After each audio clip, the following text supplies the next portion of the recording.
Hey, what's going on, everybody? How you doing? I think we're about ready. And I think I got the sound fixed today, man. I'm using Xsplit instead of OBS. I know everybody's on OBS. I had bad luck with it, and so I went with Xsplit. We ready? There we are. I went with Xsplit. Ernie, what's happening? And I like Xsplit. I really do. I like almost everything about it. There's one thing that does frustrate me, though. When it updates, it's like it deletes your profile, and you've got to go put everything in again. And one of the things that it constantly deletes is my audio settings, and I really struggle with audio settings. When I hear other streamers, when I hear other tubers, I'm jealous of their audio. I want that audio, and every now and then I'll get my settings exactly where I want them, and then Xsplit updates and they're all gone. What can you do? Right, we're in Turku in Finland. One of my favorite sim pilots that I watch on YouTube, Flight Deck to Sim, flew from Helsinki to Turku and back the other day. That's not why we're here. We just kind of ended up here. But yep, we're all the way up here. I drove all the way up here from Berlin, and we're going to head back down now. No, I want to get to France. We may not. That's not what I want.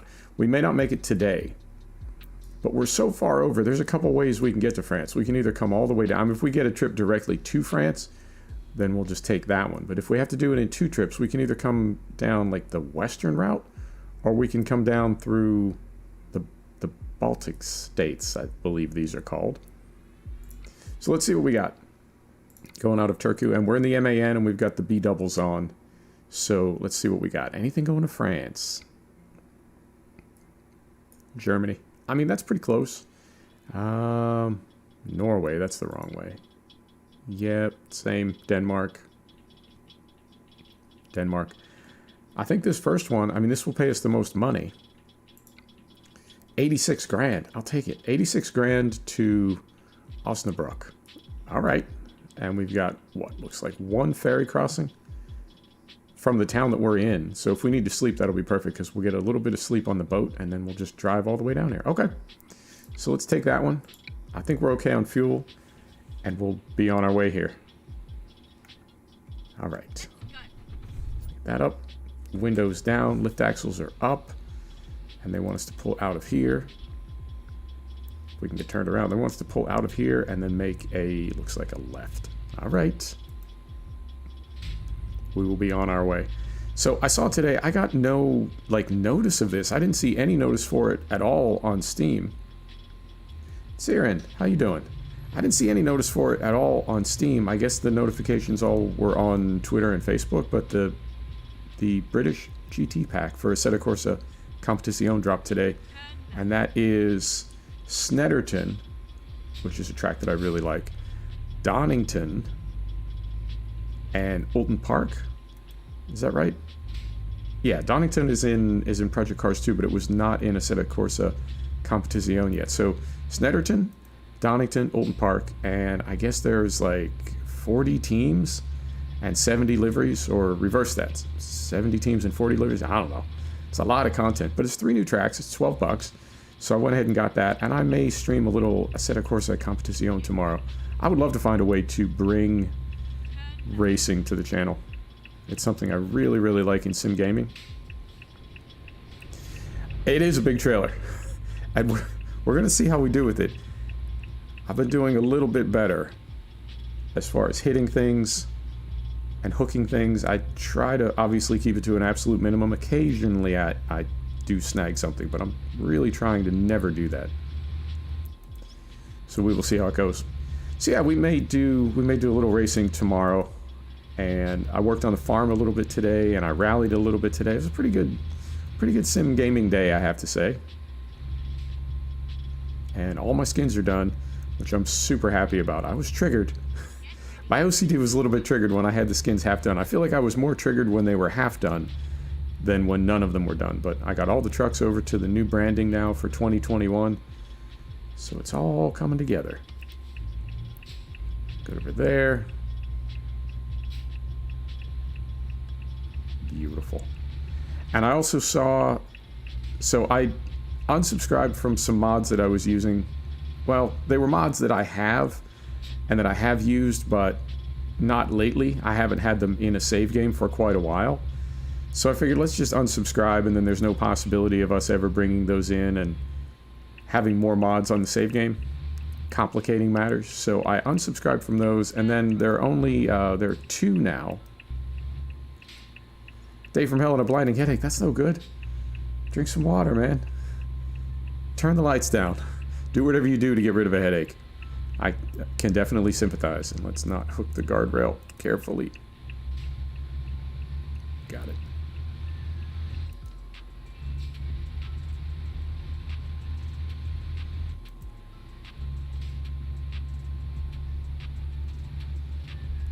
Does it take much storage? No, I don't think it does. I want to say Giants Editor is a fairly small program, and it doesn't use a lot of RAM either. You'll use some RAM when you unzip and open a map. Like if you want to edit a map, that'll be pretty big, a pretty big footprint in RAM.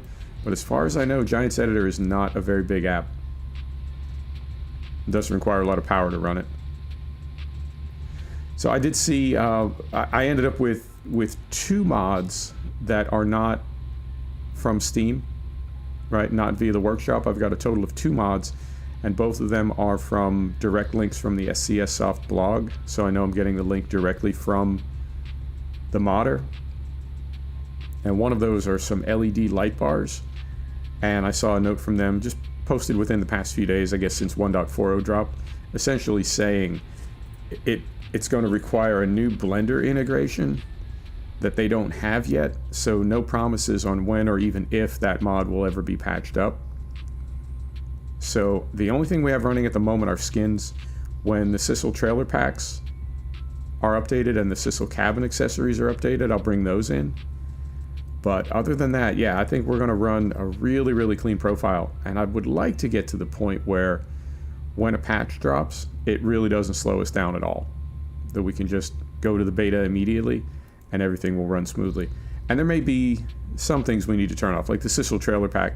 I knew it was probably smart to turn those off, and the Sissel cabin accessories, but that's not really, that doesn't complicate anything. That's not like turning off like an engine pack, and then all your trucks that are using that pack, suddenly they have no engines. So they default back to the base game ones, and if you ever want to put in your own again, you have to buy them all again. It's just kind of a pain in the ass. So I think I want to move toward a model where we have very few mods. And I think it's possible the game will get to a point in time where maybe we don't need any mods at all. Or the next one, right? If there's an ETS2, let's see what that looks like. But no complaints. I really am amazed how much faster ETS2 runs than ATS. Or, well, I shouldn't say fast, smooth. Maybe is a better way to describe it. Let me try to read this. We're going sort of straight here. Let me try to read this. I don't have a gaming PC. I use my dad's work PC to play Farm Sim, but it does not have a great graphics card. Do you need a good graphics card to edit maps on Giants Editor? No, I don't think you do. I would say Giants Editor is more, it's almost more processor intensive, because it's not really, I don't think it's really rendering the map, so to speak. I mean, if it is, it's rendering at very low res, but I would say Giants Editor is more on the CPU side than the GPU side. But yeah, when I first got into Farm Sim, I was on an old HP Pavilion, not a gaming laptop at all. I mean, barely even a work laptop. And I was able to run, did I say Truck Sim? I meant Farm Sim. I was able to run FS15 and FS17 on that before I started getting gaming systems, and I was able to run Giants Editor on it. No guarantee that you'll be able to. Hopefully I'm not like setting you up for a failure, but I don't mean it like that. But as far as I know, GE and Farm Sim itself will run on some pretty potato systems. Just got to turn the graphics down. I don't either, Ernie. I'm really confused because I was under the impression they were identical, like the code, the underpinnings, right? The structure was the same, and then there were just different models and assets. You would think, right? But it is really a noticeable and pretty significant difference. The only thing that I could come up with is maybe they've got different teams working on them. Because I know there have been projects I've been involved with where on the surface it seems like, you know, same thing. but you do have different work groups, different pods, different teams, whatever, and they've got different ability levels. But yeah, I'm a little bit confused by that. And it's not. I give SCS a lot of leeway. I think they're a great company. They listen to their fans, and I don't ever feel like there's any shenanigans coming out of SCS. So when something like this does happen, I just assume they're aware of it, and they're doing their best to resolve it, and they'll get it sorted out as quick as they can.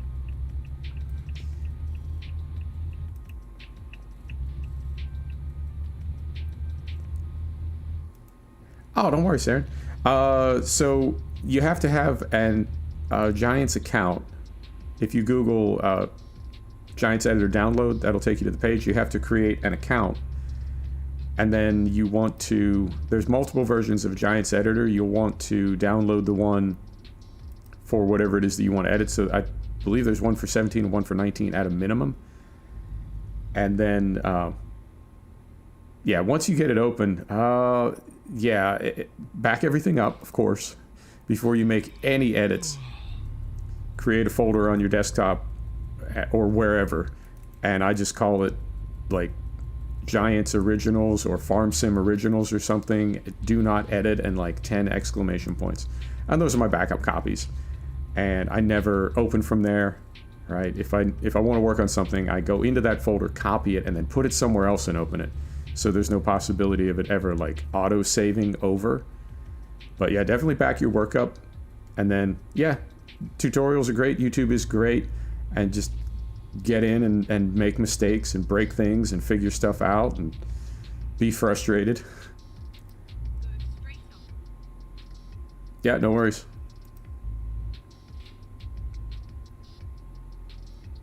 I was able to install static stuff in maps. I was able to figure out how to add things to vehicles, but I never really got into like higher level map modding or map making. I tried to make a map and I got so frustrated I had to lie down and take a nap.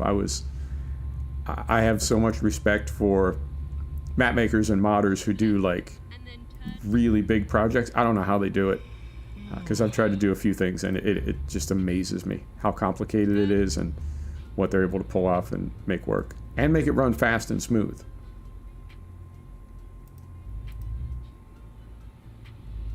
And I think I've yawned twice. Clearly we need to sleep. So let's pull in this big lot right here, get some sleep. If this job is still available tomorrow when we wake up, we'll take it. And if not, we'll just find another one.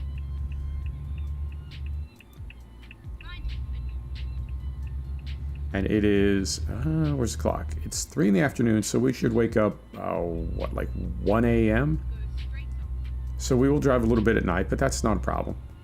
I do like driving at night, and the game looks fantastic at night now. Let's get some windows down here.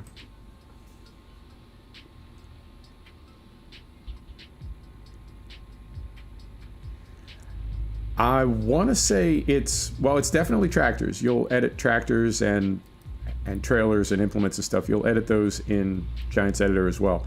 I want to say just about everything that's in the game is done via Giants Editor, but no guarantees on that.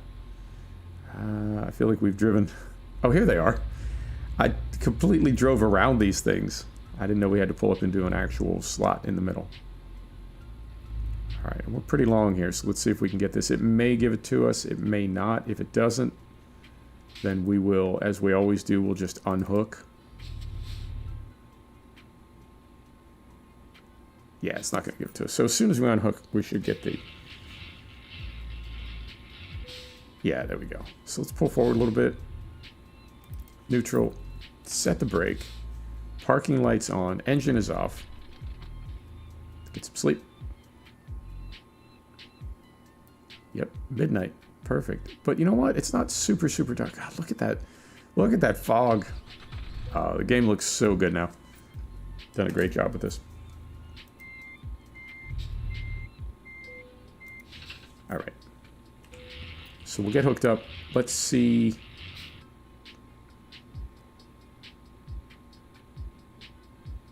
Yeah, definitely.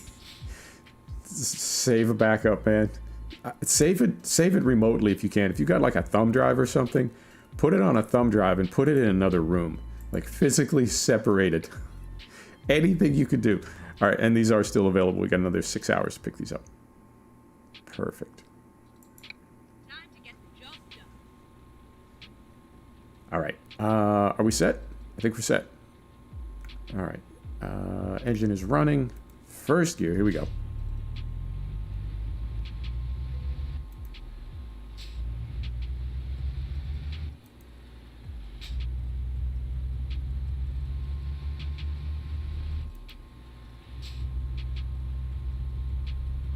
And I have tried to learn Blender a little bit, but that is also, that's just beyond me.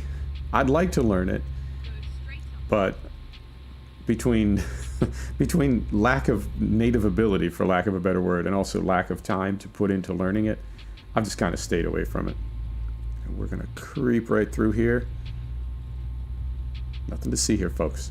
Giant truck sneaking around late night. But I'd like to learn Blender. I'm curious to see how many modders seem to be a little bit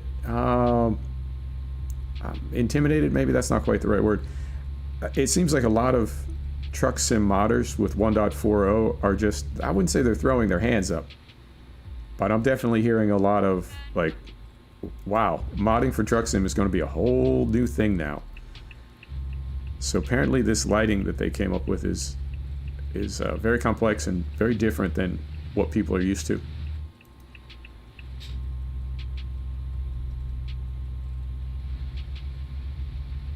Yeah, this really does look amazing. It's just after midnight. We're pretty far north, and I want to say the further north you are, because it's always summer in Truck Sim. Is that right? And if it's always summer, then being up north like this, it would be fairly light even in the middle of the night.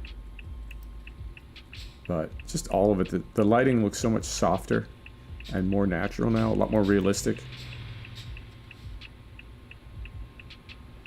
I've noticed a lot less cops in 1.40. I feel like in 1.39, not specifically 1.39, but I guess all the patches prior to 1.40, it seemed like there were just cops everywhere. And there seem to be less now, which I would say is a little bit more realistic. Even in places with a robust law enforcement presence. You're not seeing like every 10th car is a cop. So nice to see they dialed that back a little bit. Man, I don't even know where we're going. I do like these kinds of pickups though. I feel like on some of there's some parts of the map where all the pickups seem to be, I don't know, like right there. And I would guess if you're a truck driver, you do need to spend some time kind of sneaking around, you know, finding things that are difficult to find. All right, see you in a few.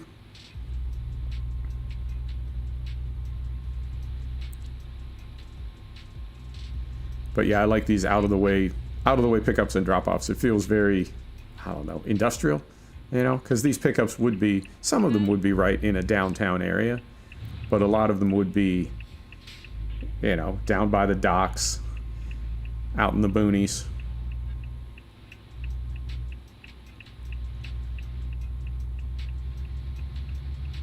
And I did notice when we were driving up here after I left Berlin, I did notice, so one of the giveaways for me, whether you're on an old or a new part of the map, is when you go around a curve on a highway, or when you go around like a 90-degree turn in a city, are the things that would normally be curved, are they curved or are they made of a lot of straight pieces?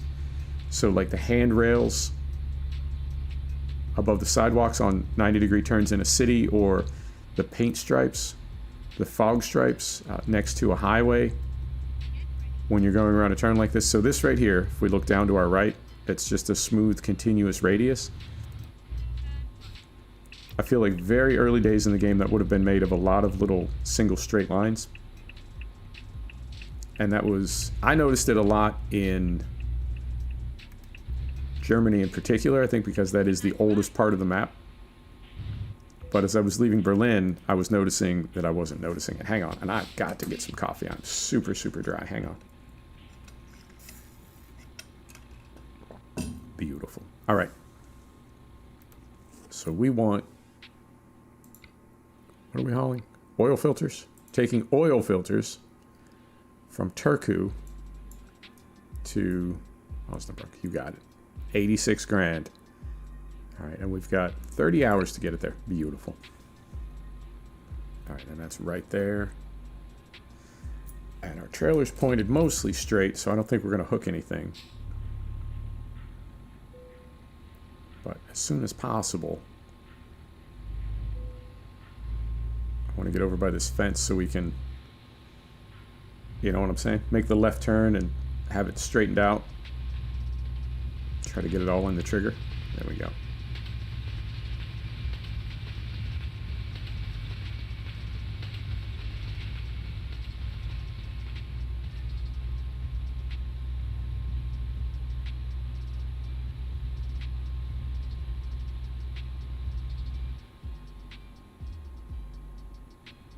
We may get it here. I think we will. There we are. There's neutral. Parking lights on. Engine is off. Get it loaded up.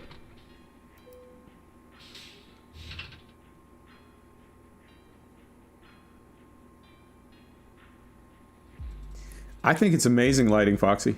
I'm really, really impressed with it. And at least on the ETS side, no real FPS penalty. ATS, struggle bus. But on the ETS side, everything seems to run nice and fast, nice and smooth. No problems at all. And I think it looks great. I think it's going to add a couple of years to the title in terms of, I don't know, keeping it looking like it's not almost a 10-year-old game. I feel like it really... Well, here, let's hop outside. The lighting is not just the cast light, like from our headlights, but the ambient lighting, the street lights, the sunlight, everything. Parrot Gaming, what's happening? Yeah, it just looks... It's like the render looks better. You know, it's not just the lighting itself that's different. It's not like new lighting on an old render. The render itself looks like it has more depth to it and more richness. Yeah, YouTube YouTube takes away from how good everything looks.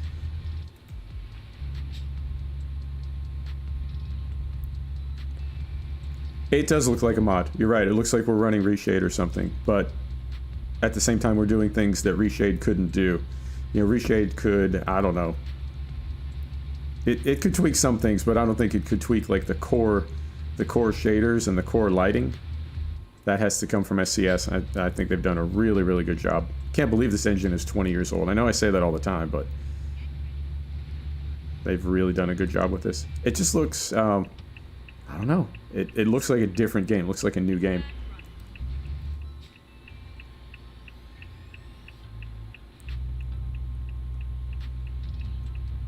Carefully right through there. Let's roll some windows up here. There's one thing you noticed. What did you notice? I'm curious.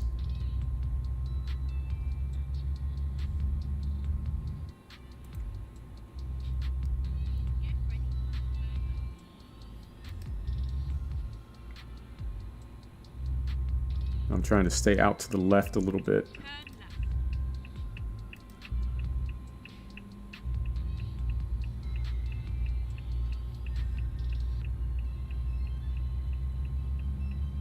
Oh. Keep right, and then turn right. The color red is looking a bit too gray. Opposite of bright. Whoa. Alright, just missed my turn. I think we can get over here. Yeah, here we go.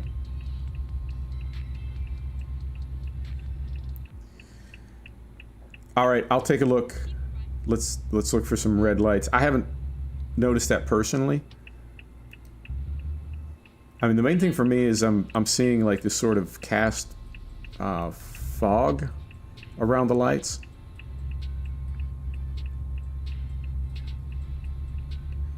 Like it's sort of reflecting off the particulate.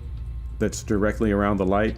That seems to me very natural, particularly this time of night when it is very humid. Go straight on.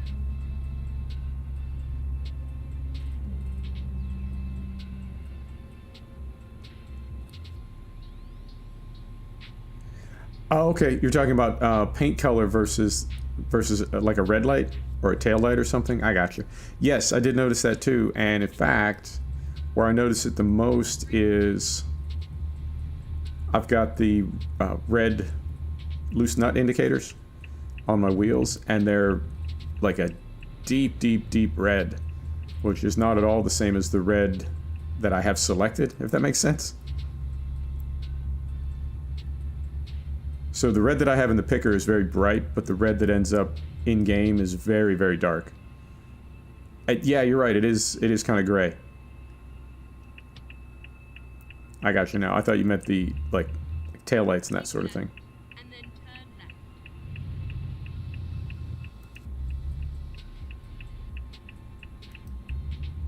Turn left.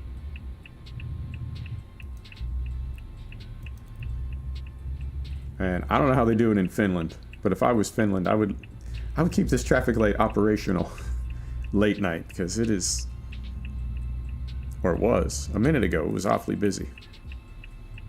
Let's let this guy. Really? 12% damage.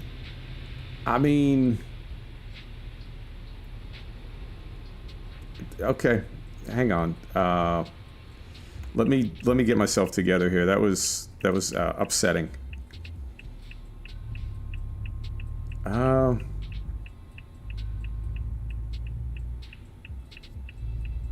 right. Yeah. Unbelievable. Okay. The game did patch this afternoon. I mean, can they even see us? Like, do we exist? Or is the AI just ramming now? That's not how I wanted to start the trip. All right, let me get myself together here. Only the truck color looks like that. We're gonna need to pull into diesel shop here, get fixed up. So when we do, I'll see if we can take a look at those safety nuts that I have on the wheels. Well, that's disappointing.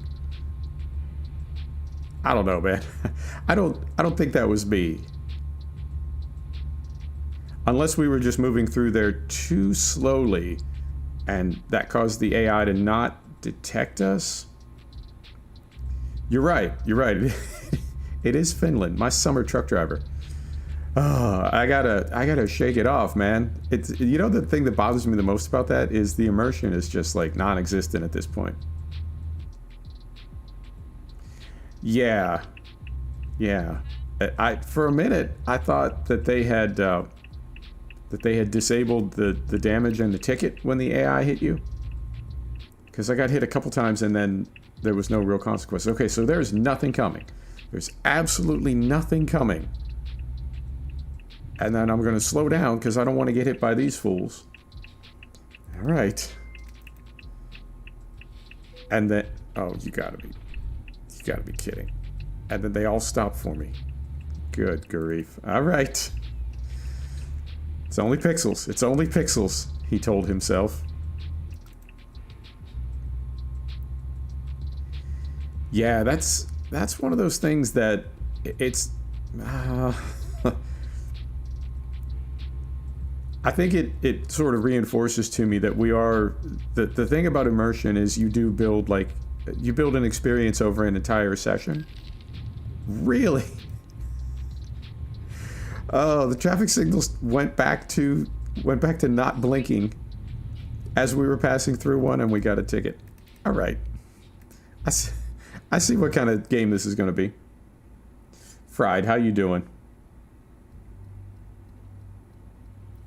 Yeah, could be. I mean, unknown, and I know the AI has never been super amazing. It's always been not quite a meme, but you know, it's been less than perfect. But I feel like the past 6 months or so, it's really been worse than it has been in the past. It's a little disappointing.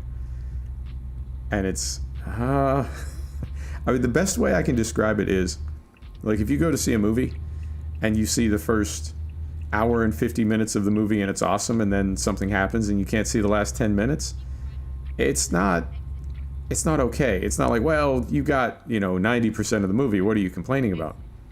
No, it's one of those things that, like, it needs to be the whole movie.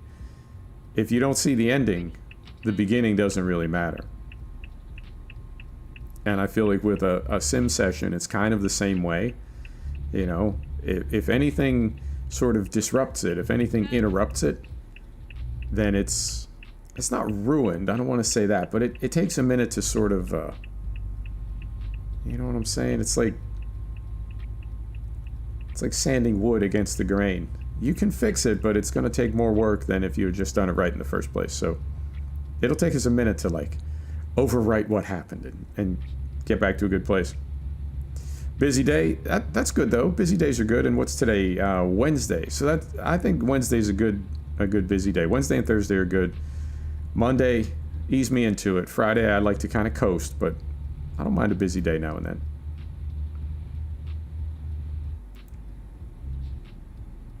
And I think we're getting on the boat here. Ooh, careful. We're getting on the boat here. So that'll take care of sleep, and then we do need to look for a diesel shop as soon as possible so we can get this thing fixed up. And I don't know if our cargo took any damage. I think that's something nice that they added, where the truck and trailer sort of protect the cargo. And here, trucks go. Here. Here. Yeah. That's one of the things that I noticed about adulthood is weekends are really sort of meaningless. It's all just work. You're always working, you're always doing something.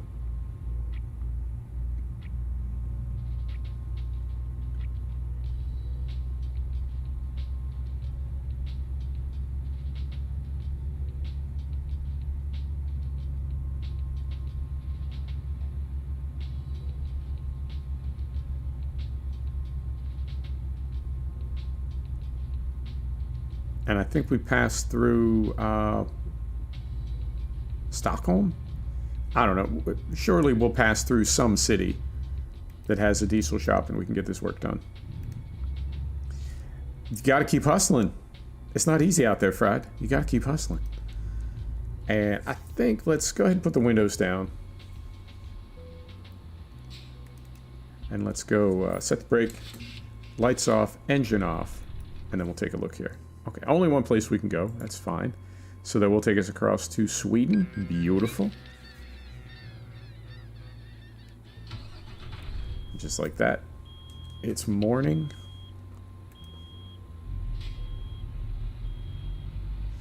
Build up a little air pressure. Get rid of that alarm.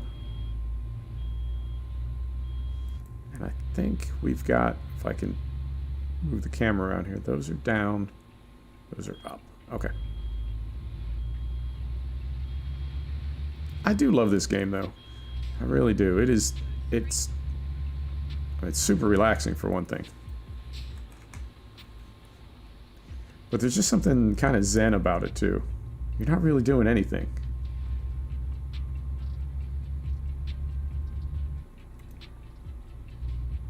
Now where do we go? Yellow map says we've been here before, but I don't know where we go.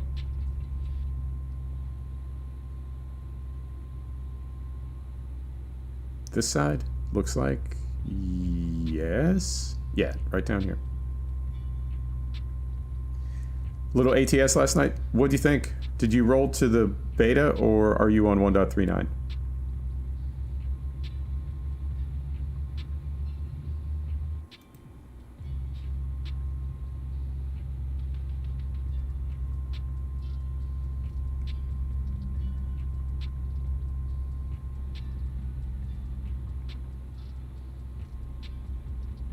Let me know what you think of 1.40. If you wait for the full retail, or if you do download the beta, let me know what you think of it. I'm curious. Yeah, it's hard to describe to people. I think sim gaming in general, I've heard these described as work sims, because really what we're doing is we're doing things that other people do for a living, right? But we're doing them for fun. And it's trying to explain, like, you just drive a truck. All right, but are there zombies? Nope. Is it a race? No, it's nothing like that. You just drive a truck. That's all. It's really, I don't know. And then trying to explain the scope of the map and the way that it's done. And it really is, well, any big world game, I think you have to employ some trickery so that you don't have like a game that's a terabyte. So you need to make the world look bigger than it really is. But when you explain to people that the game goes from like Scandinavia to the Mediterranean, I don't know if people that aren't into gaming like fully get the scope of it. And I'm careful. I'm aware of the fact that, you know, everybody's hobby may not be everybody else's interest, and I'm autistic, and that's autistic people are known for being a little I don't know, we tend to get a little too focused on describing our hobbies, so I'm aware of that. I try to keep it dialed back. But if somebody says, you know, so what do you do? What are you into? You know, the way people talk at parties, I don't know, it is my hobby, you know, so but trying to explain it to people that aren't into gaming is really, I don't know, they just don't get it. Try to read quick.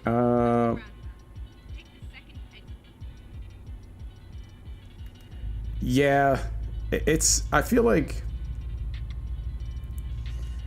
most gaming is going to be the big AAA titles, so sort of RPG shooters. I don't know. I would say those are probably the biggest genres. Sports, maybe? Madden? FIFA? Oh. And then sim gaming is sort of a niche under that. And then within sim gaming, the way that we sim game, it's even more specific. So it is definitely, I don't know. If the last time you gamed was in college, like Mario Kart or something, and you sit down to a contemporary sim game or a sim title, I think it may be a little bit like, wait, what now? When can I throw the shell? Ah! If that's how it's going to be, you know, if that's how the AI is going to be, like if that is a new twist that's been added to the game where the AI is trying to kill us, I wouldn't say that I'm okay with that. It's just if I can be aware of that, you know what I mean? Then I can allow for it. I can accommodate it. I can compensate for it. The one you played D2 with? Yeah, that's at the moment that's my dirty secret. I've been playing D2. I don't even want to say this out loud, but I'll say it. I've been playing D2 and I've been specifically grinding the Resident Evil crossover loot that I don't even want. I seriously don't even want it. I was grinding last night to get the zombie hand backpack trophy. I don't even want it. I'm not going to put it on my backpack. So it's I don't know. I'm a silly person in that way. It is fun, but I'm playing with randoms right now.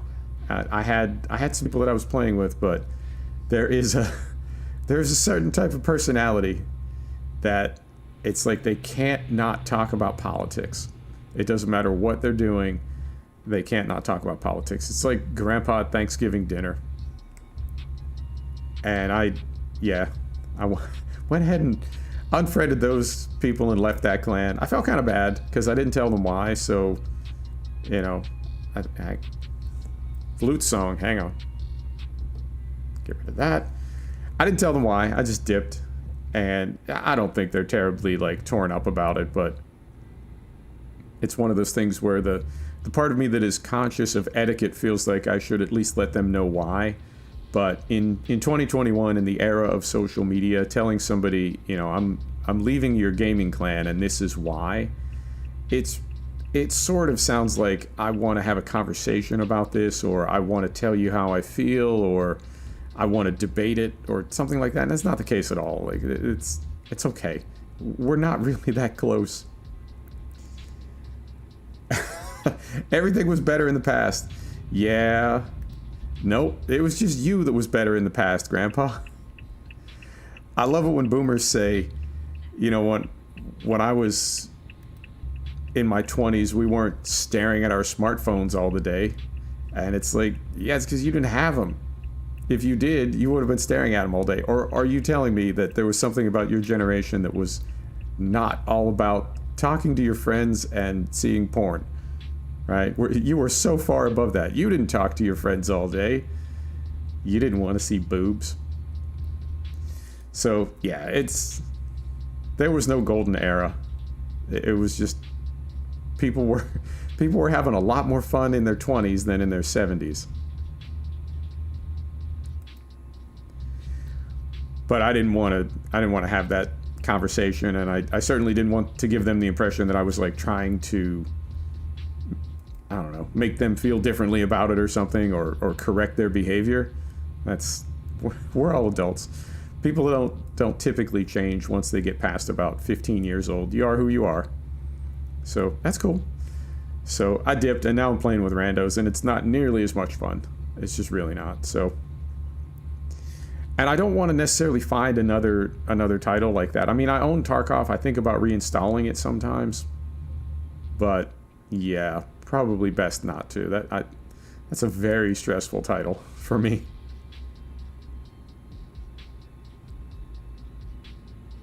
Whoa, hang on. I'm trying to read going through, where are we, Stockholm? Yeah, I'm trying to read as we're zipping through Stockholm here. Maybe I see a diesel shop on the sat-nav there, but I don't think I can get to it.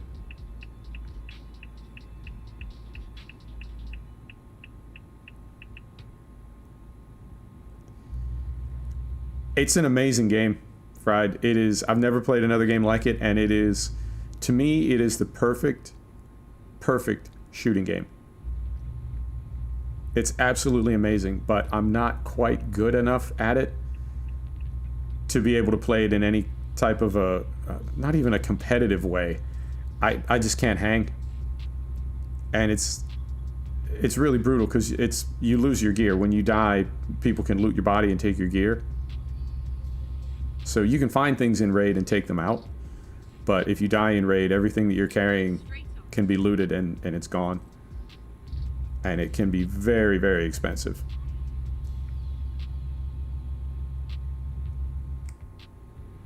We back to 80? Yeah, we're back to 80. And the squad that I was playing with, they were really, really good at it. But they were starting to carry me. So there's some really expensive gear you can find in the game. There's a thing called a LEDX that's typically worth like 2 or 3 million rubles.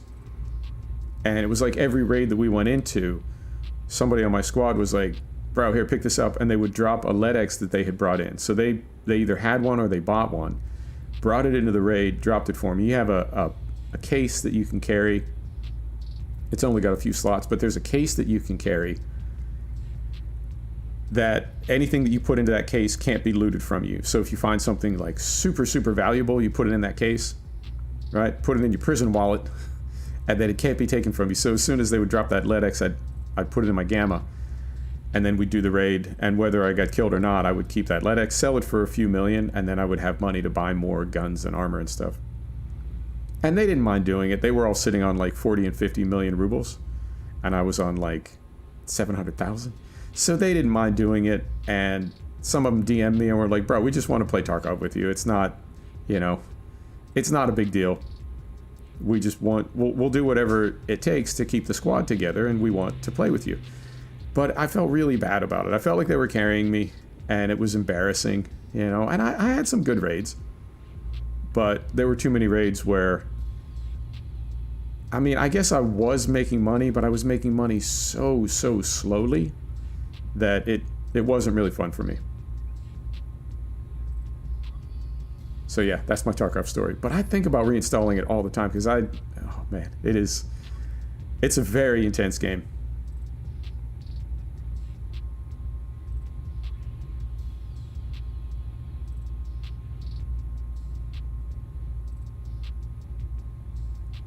And I think, nope, that's just fuel. Do we need fuel? Yeah, we can get fuel. I just about ran out on the way up here. And I noticed something when I did. I was going to rescue back to a garage.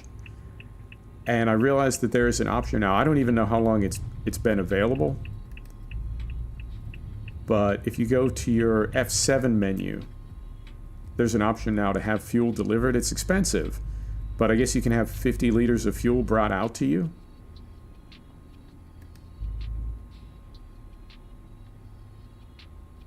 What? Oh, man. Oh.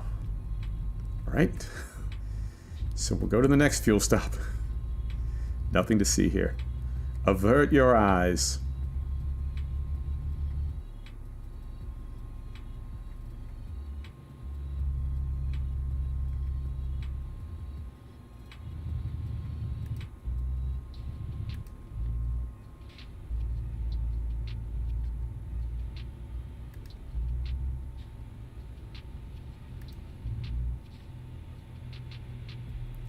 And while we're waiting here, I think I can... Yep, let me hop out here. So if I spin right down here, the safety nuts that we have on the wheel here are exactly the same color as the vent up top. Like, I used the same picker for them, but these are like dull gray, dark red, and then this is like a brighter... I don't know. That's the red that I picked for my colorway. I don't know what this is down here. So, yeah, I think... Oh, here we go. I wouldn't say that it's broken. I think there's some things that they're still figuring out about the new color.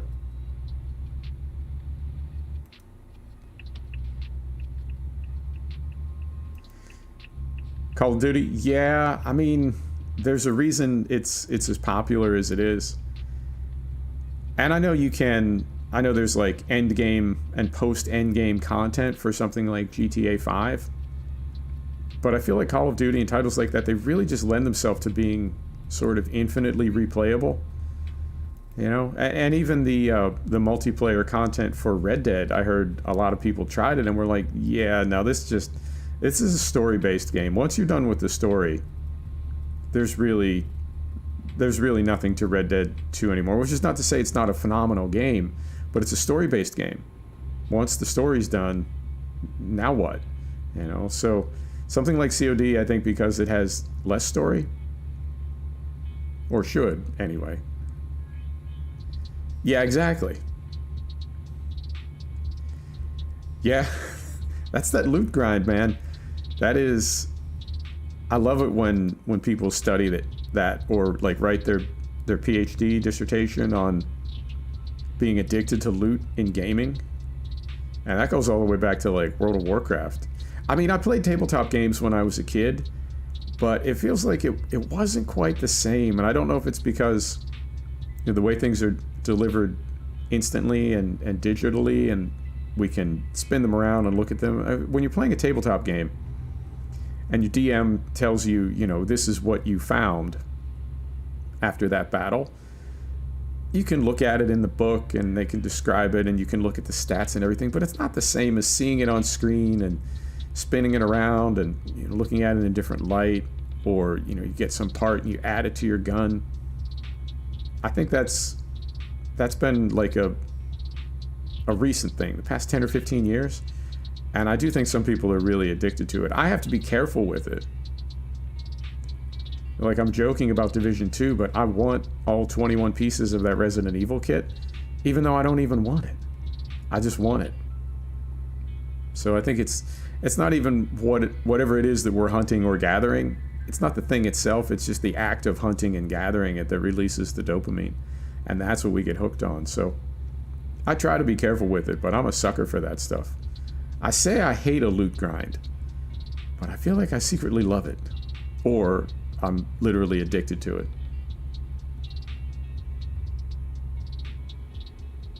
And I have to say, for all the damage we took, 12% from one AI hit. Or what was it? 12% from one and then like 15 from the other? Hang on. I need to see this now. So it'd be here. It'd be here. No, it would not be here. It would be here. Here. What are we looking for? Here. Where's our damage? It's not there. It's not. Why? What? Why can? Hang on. Is the damage gone now? Why can I not see damage? So this is F6. F6. Well, now it's gone completely. There it is. Okay, so 15% damage on the truck, 2% on the trailer, none on the cargo. All right.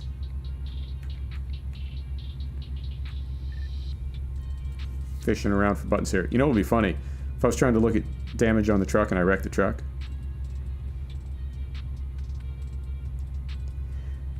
Yeah, it's fried. I saw, the first time I saw a PC case with a glass side, right? And when you look inside, you can see there's like branding on everything now. So when I look in my case, there's branding on my liquid cooler, there's branding on my RAM, right? My M2 drive is branded. You can't really see my SSD drives, but it's all branded. And you know what it reminded me of more than anything else is when hot rod people back the car in and pop the hood. So anybody walking by, right, can look in and see the custom billet valve covers, right? And the fuel rail that they had made. And it's the same thing. I think we just all like to... I think we like to show people what we've built. And it's not just, you know, look how much money I have and I was able to do this. It's more like, look at the time and effort that I put into my hobby. And I feel like the trophies that we find in games are sort of the same way. They're ultimately meaningless, but it's just a new way of doing things that people have been doing for thousands of years. I like when you can read like Greek histories and Roman histories and hear boomers 2,500 years ago talking about exactly the same things that boomers talk about today. You know, the things that kids are doing, and realize that, well, I'm not a kid anymore, but realize that, yeah, you're right. Kids do those things, but so did you, you know? And you're a boomer now in Greece 2,500 years ago, but you were a kid once, and you did exactly that same stuff. So we're all after the same things at the end of the day. It's just different mechanisms to get it. But I don't think finding an item in game is any different than stamp collecting. Right? And the feeling you get when you finally track down that stamp that you've needed to complete the set or whatever. You know, I used to collect comic books. That feeling you get, you find one for sale and you can afford it. I mean, because there's always one for sale if you're willing to pay anything. But you find one that's available, it's the quality you want, it's in your price range, and you've completed the set. Right? That's no different than that. And you look at something like stamp collecting, and it's like, well, that's wholesome, right? That's something that it's okay to do that. But other things, it's like, oh no, that's not wholesome. That's not okay. But it's the same thing. It's exactly the same activity. Yeah, exactly. Look what I built. And it's, I mean, you can see like early photographs from the late 1800s, early 1900s. And it'll be a photograph of somebody's house, and it's like it doesn't... Oh, there goes the engine. It's like it doesn't even matter what country it's in, because it's sort of the same thing. And it's a family out in front of their home, and there are some items from the home out in front of the home. Whether it's like a washing machine or, you know, just, this is my stuff. And you think, you know, all those years ago, 100 plus years ago, engine went off again. All right, hang on. Now we got problems. There we go. And you think, you know, why would, like, what's the purpose of that? Right? Is that a washing machine flex? Well, yeah, it is. That's exactly what it is. And then here we are 100 years later, and we do exactly the same thing. You know, when you take a selfie in front of your car, it's exactly the same flex, but there's nothing wrong with it. There's nothing wrong with it when we do it, and there was nothing wrong with it 100 years ago. It's just who we are as animals. You know, we're just built that way.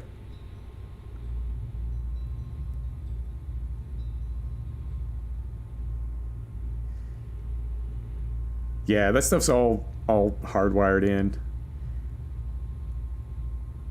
I've tried to learn what I can about dopamine, and there are some aspects of dopamine that really fascinate me.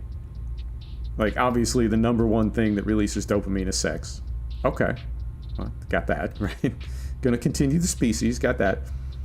But then you realize that something like fighting, even arguing, releases a ton of dopamine, and it's like, well, wait a minute. What's that about? That's not fun. How is that evolved as an evolutionary benefit that fighting releases dopamine? What's that all about? And the research that I've found says that, like, back in the day, there was a lot of fighting, right? I'm talking like 50,000, 100,000 years ago, when we were a lot more primitive than we are now. There was fighting the same way animals fight. They fight for territory. They fight for resources. Constantly fighting. And that's got to get old, right? That's got to get old. So how do you evolve to cope with that? You find a way to reward yourself for going through it yet again. It's like the feeling you get when you stack a cord of firewood. I don't know what it is about looking at a stack of firewood that is so satisfying, to stack a whole cord of firewood. It just feels so good. Why would that be satisfying? Well, because again, back in the day, what's going to motivate you to build up resources over the summer, knowing that if you don't have them put away by fall, you and your family are going to die, right? Well, you can know that practically, but in April, come on, man.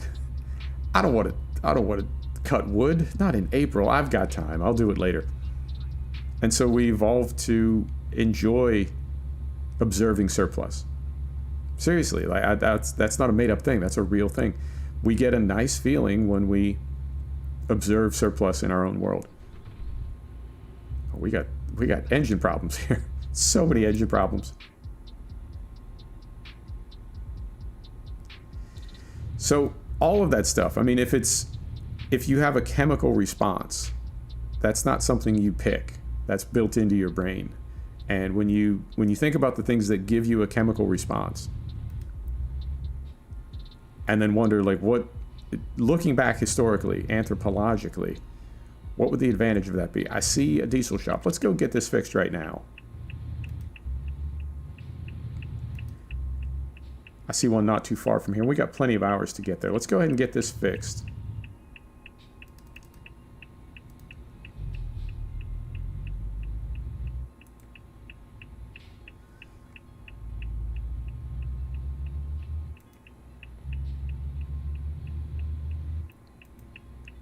Yeah, people fascinate me. I love people. I love them from a distance. But they are amazing. And I include myself in that category. Not amazing, but silly, goofy, inconsistent, non-linear, random. People are the best. Endless amusement. Let's find a new. Yep, I can see the icon there. I did rally Finland yesterday in WRC8. Oh, that's right. We're into Sweden now. We left Finland. But I do like this part of the world. I've been to Denmark. I haven't been up further north. But I would like to someday. I really do like this part of the world. It suits me too. It's a little bit, I don't know. It's sort of rainforest, sort of lush, you know, very green and verdant. But also sort of, I don't know, it's got kind of a lonely quality to it. Kind of a barren quality to it. Hard to describe. But it definitely appeals to me.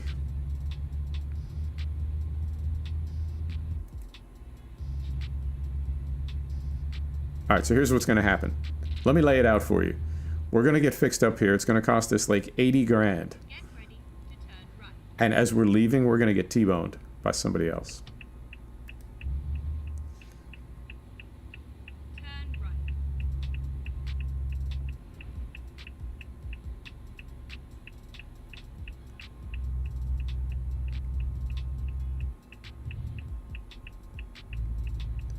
Yep, very accommodating traffic right there. I mean, I can feel it trying to work.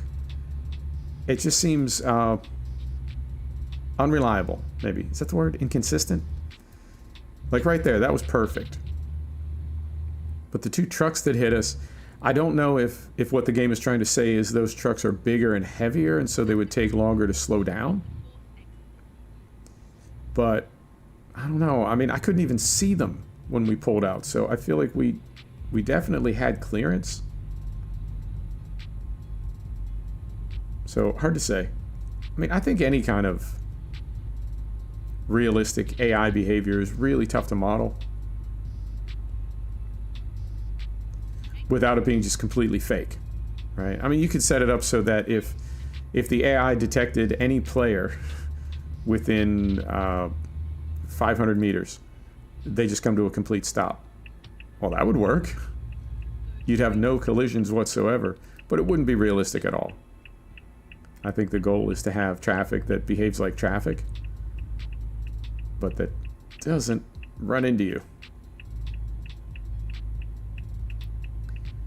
All right. I say at least 25 grand for this repair, maybe more. Let's see how we do. There's neutral. Brake.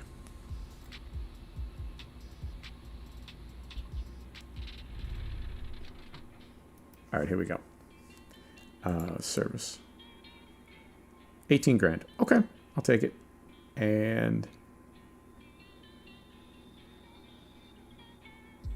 interesting. Only 7% on the engine. I thought that would have been the worst of it because we kept stalling. All right, well, that's fixed. So we can roll out of here now.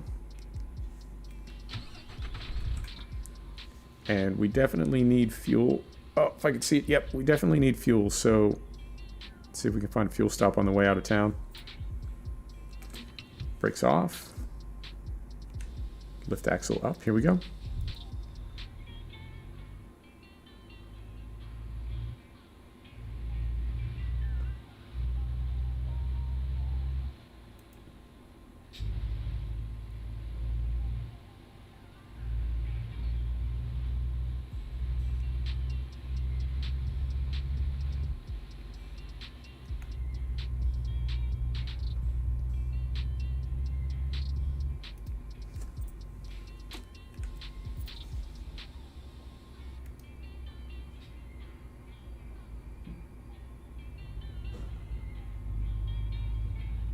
Turn right.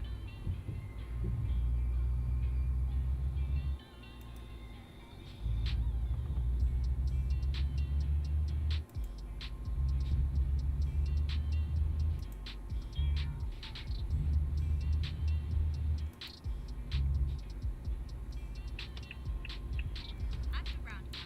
All right, traffic circle. Don't need a turn signal.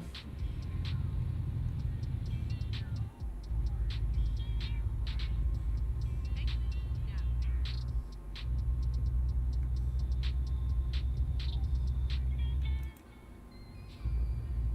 now. All right, and I don't see any fuel.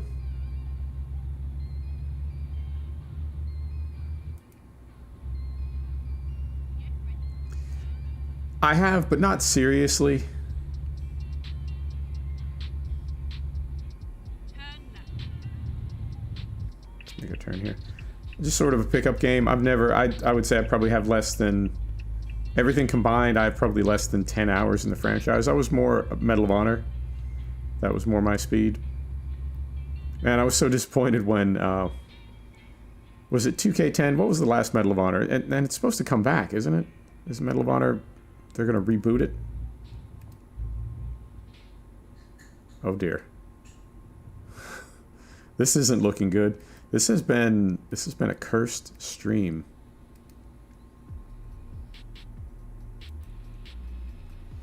Yeah, Medal of Honor 2K10 was when the franchise sort of died, wasn't it? Let's see if we can get up.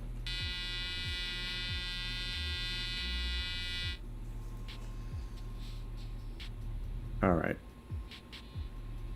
We're risking it. Now, let me tell you what's going to happen. Let me tell you how it's going to go down. You're about to get a phone call.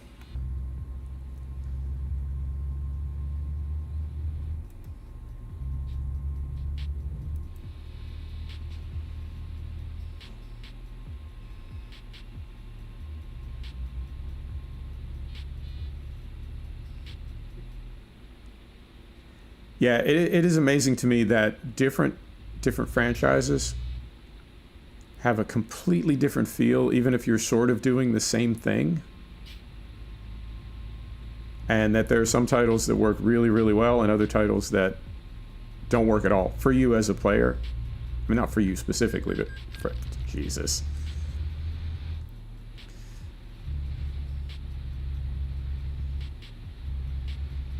This trip has turned into a nightmare. I think we've received about 7 tickets so far, 8 tickets. And I gotta mount the curb here if we're gonna get this trailer out and around, and we still might not. Maybe. All right, and we make it. That was easy.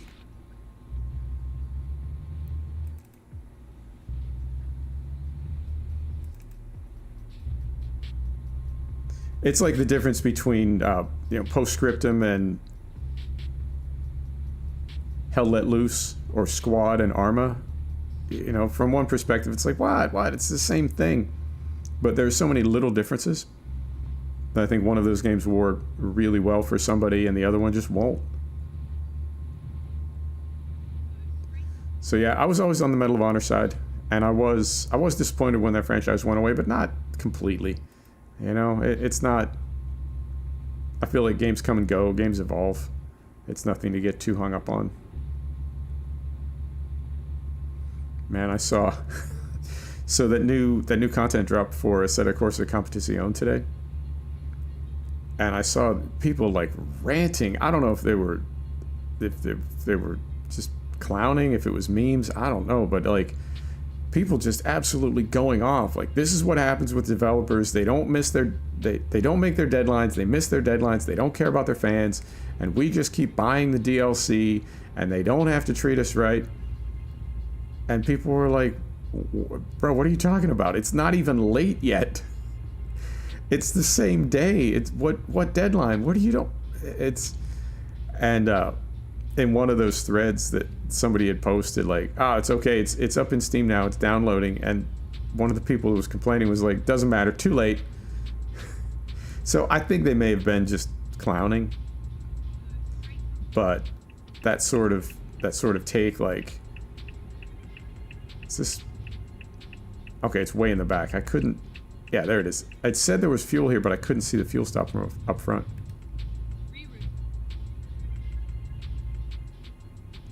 I feel like there's some people that are just, I don't know, they want something to be unhappy about. It doesn't really matter what it is. They just want something to be unhappy about it, and then they will be.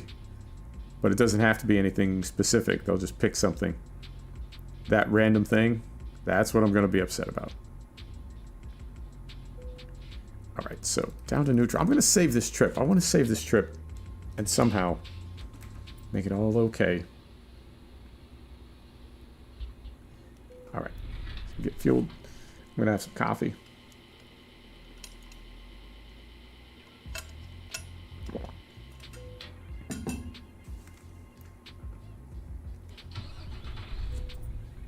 Alright, windows up. And we do need to sleep. I mean, could we?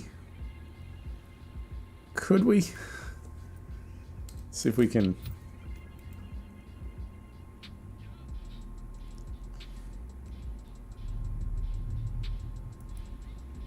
Yeah, I think so, Ernie. I feel like, I mean, from one angle, they were sort of, I don't want to say clones. And how did it work out now? Ooh, here's a space right here. I think we can do this. How did it work out? Was it staff from Danger Close? Danger Close was the developer of... Oh, right on, Fred. Danger Close was the developer of Medal of Honor.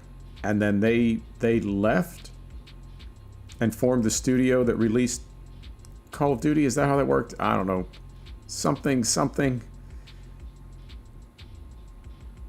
But I want to say that one was like clearly a direct influence on the other, or it was, you know, a studio was aware of the fact that this genre was emerging and they wanted to get a piece of it, and which is totally cool. Perfect. We can't get in here and stop. Okay, so windows down, set the brake, parking lights on, neutral, engine off. Let's get some sleep.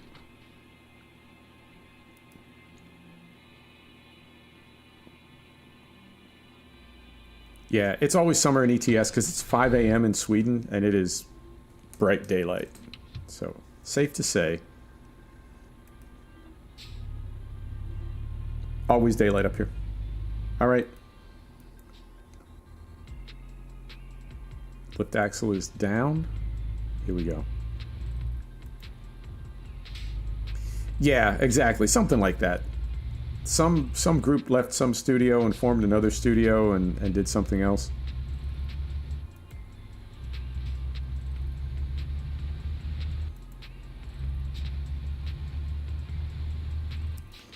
So from here all the way to Germany, it's going to be just perfect. It's going to be smooth, no drama. No more tickets. No more AI. Everything's going to be fine.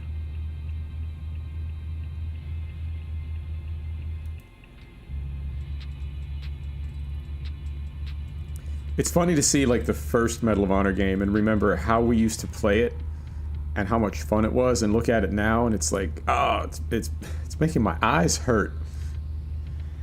And the quality of the AI and how you really just needed to sort of one death at a time just kind of memorize a pattern. And then you could speed run it, but the quality of the AI, as far as, you know, them playing like real characters, was more or less non-existent. But it certainly seemed fun. Frontline and Rising Sun, yeah, I mean, I think the thing that I liked about it may have been the first one or second one. I know it was one of the World War II titles. But the thing that I really liked about it was there was some sneaking around, you know, and that was, it reminded me of old school Metal Gear Solid, where it wasn't just run and gun, you know, you did need to use some stealth. And I felt that was a cool thing to include. I mean, even looking at 2K10 now, which it's hard to believe that title's like 10 years old, but even looking at 2K10,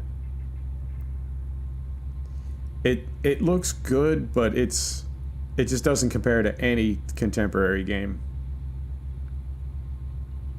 Maybe that's one advantage that we do have as sim gamers, that as long as the physics hold up, you can play a game for years and years. I mean, Assetto Corsa is still really good, original Assetto Corsa. iRacing is pretty long in the tooth. I feel like those games don't age out as dramatically as AAA titles do.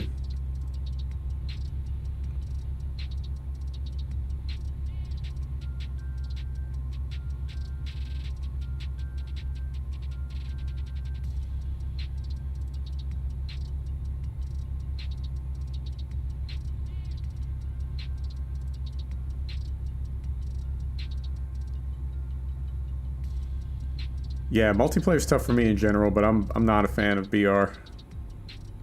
I think I think there's so many kids and they're so good at it. It's just, you know, I know the outcome before it even begins, and that's never any fun. Like, there's just no possibility of me having any type of a decent score. And that's not something that I expect to get any better, so it's not like I'm even enjoying the gameplay. Yeah, you would not like Tarkov. I'm on the fence. I really am. Oh, there's this fog again. It seems like there's a lot more fog in game now, and it's a lot. I don't know. There's just a lot more. I feel like there's a lot more depth to the lighting now.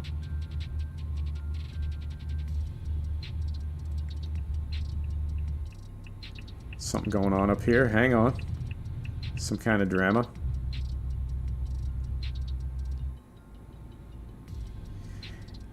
Fried, I think, I mean, for me, it's different every title. I think there's some titles where I'm okay with permadeath, and there are others where it's just a game, you know? Just put me back in somewhere and let's keep playing.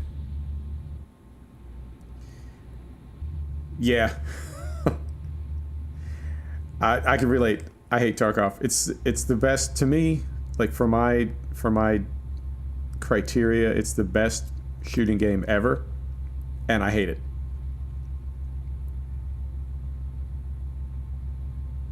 I mean, it was so bad that my girl was like, I think maybe you should uninstall that. You're becoming a different person.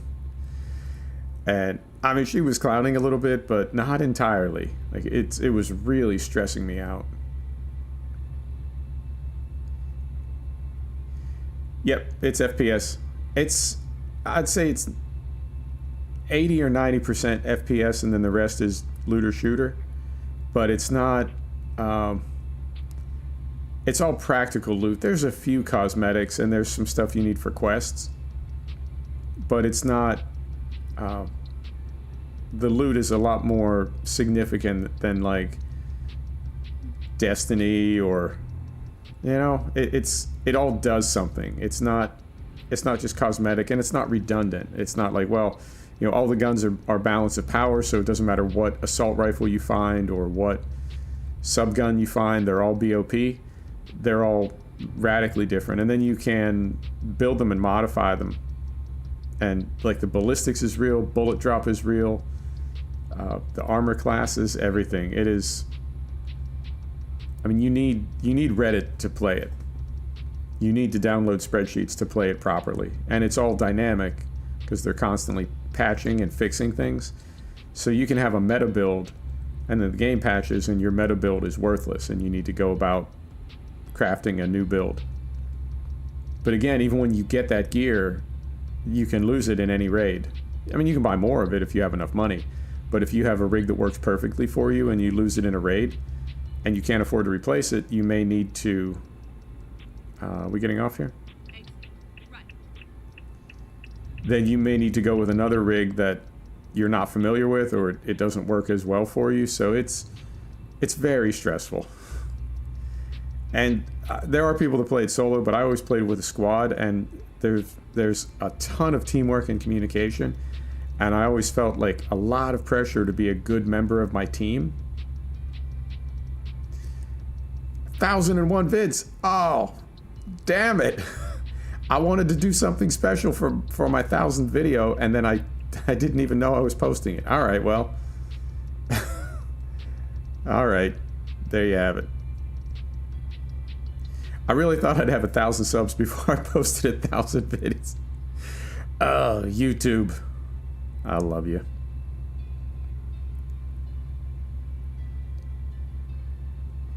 Yeah, Tarkov is one of those titles I would definitely recommend it with a caution, but there's really nothing bad that I can say about the game. It's awesome. It's amazing. I'm not very good at it, but it is amazing.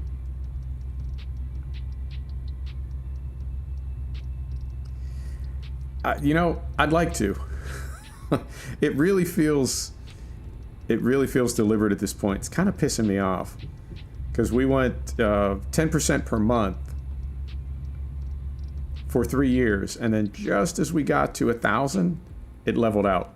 It's like we are parked just under 1,000 subs.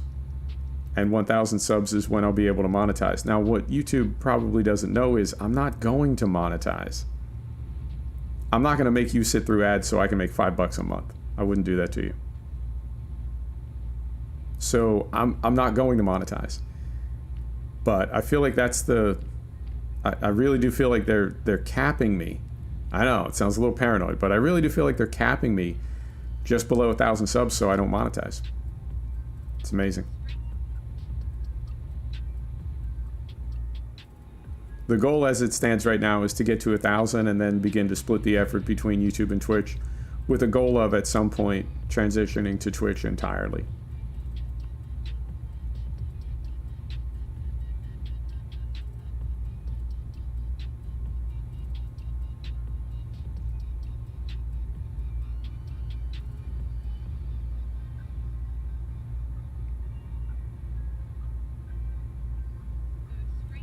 Yeah, I've heard that as well, and I have a couple problems with that. One is I really have no interest in any social media platforms, period. And I understand YouTube is a social media platform, but it's different, I guess. And the other thing is, if I fired up a Twitter or an Instagram or something, the only reason would be to grow the channel. And people are really savvy in this era. It's really difficult to fool people. And so I feel like if I just suddenly popped up with an Instagram or a Twitter or Facebook or whatever, and virtually everything I posted was in support of the YouTube channel, then immediately people are looking at you like, oh, you thirsty, bro. You real thirsty. And it's just got kind of a, I don't know, not a good feel to it. You know, people really can't see through that stuff. I know I can. I assume other people can as well. So even if I was, because I have a ton of screenshots and I guess photographs from inside games, some of them I think are pretty good. Nice to look at. And that's the sort of thing I would post on IG or Twitter, but it's still, you know, if you never link back to your YouTube, then you're posting content, but who cares? So are like 100 million other people. And then if you do link back to your YouTube, then you're just thirsty. You're just trying to grow your brand, and people can spot it. So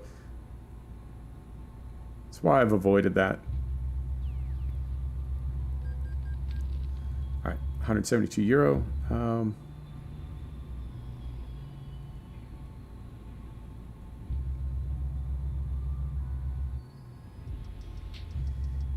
Yeah, I think because I haven't had a social media presence, I mean, I've stayed away from it deliberately. I don't like the platforms. I don't like the companies. And so I really have no, like, I've never had a Facebook page ever. Never had a Facebook account. So if I got one in 2021, Facebook's already kind of a dying platform. So I would be coming in like on the downslope of its popularity. And I don't know anybody. Anybody's got a Facebook that, you know, they've had it for 10 years. They've got their friends. They've got, you know, people that they're connected with. But it's like they have that pre-existing circle. And for me, not having any of that, I would just need to start like building it from scratch. By the time I built it into anything, the platform would probably be out of business, right? Like 2 or 3 years from now, when Facebook is gone. It sounds unthinkable, but I assume at some point Facebook will just be, you know, like MySpace. It'll just be gone. Let's set up a Friendster account. Whatever happened to them? Let's get slowed down here. So yeah, I think it's not possible at this point for me to create a social media presence that would have any type of purpose or significance.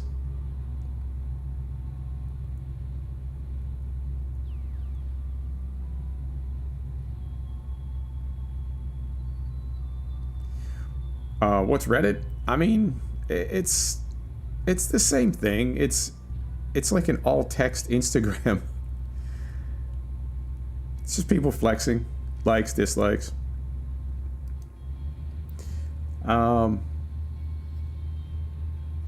Yep, I've thought about IG.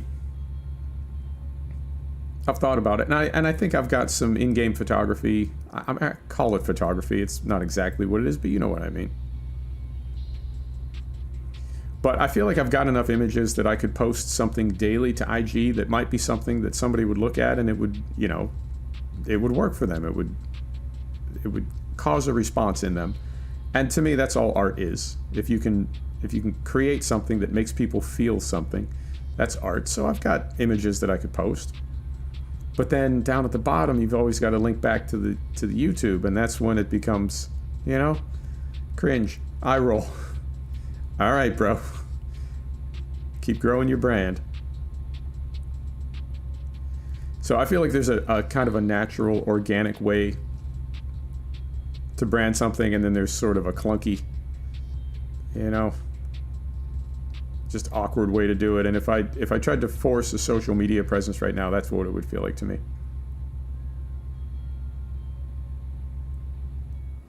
4chan? Is 4chan even still around? I thought 4chan and 8chan were both gone.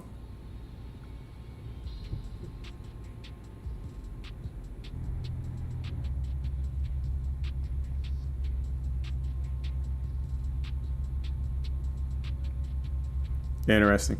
Yeah. Facebook is like the fax machine.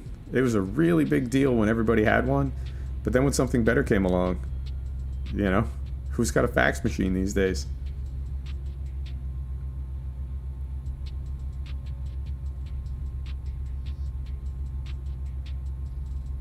Carefully. Yeah, I think if anything it would be IG. And I think because it can be purely visual. I mean, I know people post a lot of like toxic memes and stuff, and you can post videos and stuff, I get it, but to me Instagram is always going to be a place for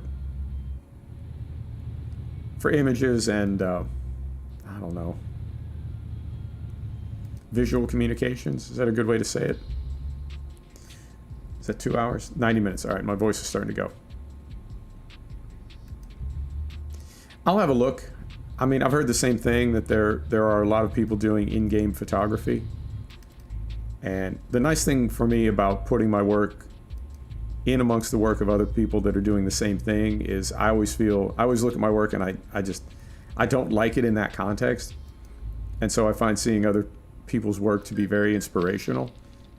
It makes me want to do better work. Do we pay the toll? Now what happens? There it goes. Yeah, I find feeling that my work is not as good as the work of people that I'm posting alongside to be very inspirational. It really makes me work harder. So I think that could be an advantage. Because some of the in-game images that I've captured, I'm kind of proud of. I think they look all right. But then you see other people's work and it's like, oh God, I have so far to go. This is really not very good.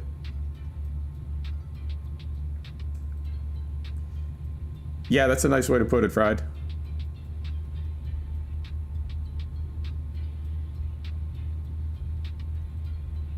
Yeah, I could think about that. I mean, I think the problem that the channel has had from day one is it really is kind of different. It is gaming, but it's not really kid friendly.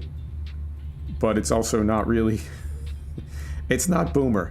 It's like right in between, and I feel like YouTube, those are the two big demographics, it's kids and Uncle Pete, you know, and there is an audience in between, but you really got to look for it.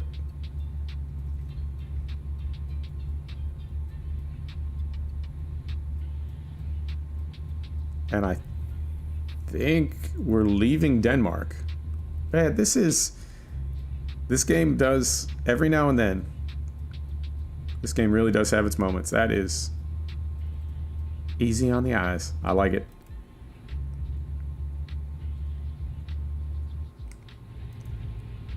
So I want to say we're into, I can hear a train. Is there a train down there? I want to say we're into the southern part of Denmark now. We just crossed over, so we're getting close. In fact, we got a straight piece of road right here. I'm going to turn the map on. I can see where we are. Oh, nope. Still got another 600K. I gotta have some coffee. I'm getting so dry. All right, continuing on. I think we're gonna have to sleep again. This may be late.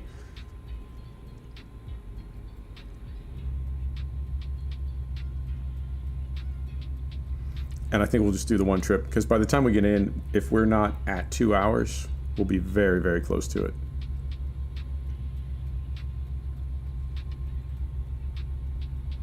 I still haven't uninstalled Train Sim World 2, but I'm just about to. And that is, I would never have thought that I would uninstall that title. Hey, Saren, welcome back.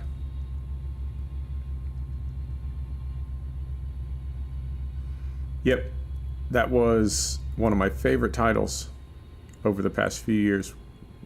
Whoa. All right. That was posted at 80. We just about rolled it right there. And this whole stream has been just non-stop struggle bus.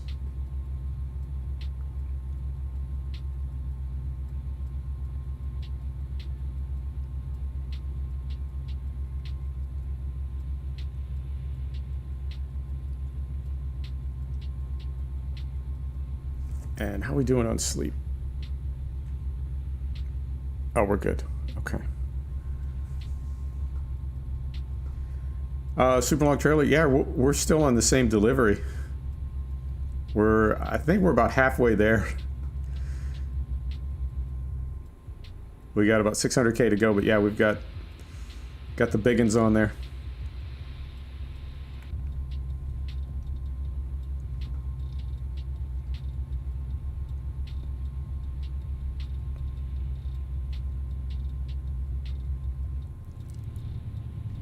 Amazing. Now, I noticed that too. When that car pulled out, I don't know if you saw that little surge, but there was like a weird thing that happened where the game sort of caught up to itself. I thought when you saw traffic stop down at the bottom, that was, I don't know, that was like the AI thinking about it or something. But I wonder sometimes if that's not the AI like trapped in time. Am I saying that right? Like you're still moving at the same speed, but the game is slowed down, like everything. And then it all sort of catches up at once. So it's not that AI pulled out in front of us. Like, this is slippery to explain, but I'll try it. That the game was moving at the same speed as we were, but the render was not. And then as the render caught up, it put the car in front of us. We're in Denmark. Or do you mean where is our company based right now?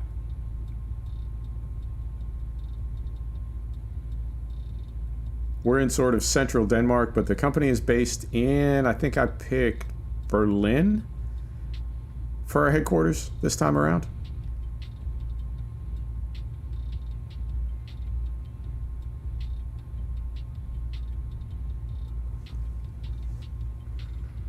I mean, at this point, I think I just want to get there in one piece.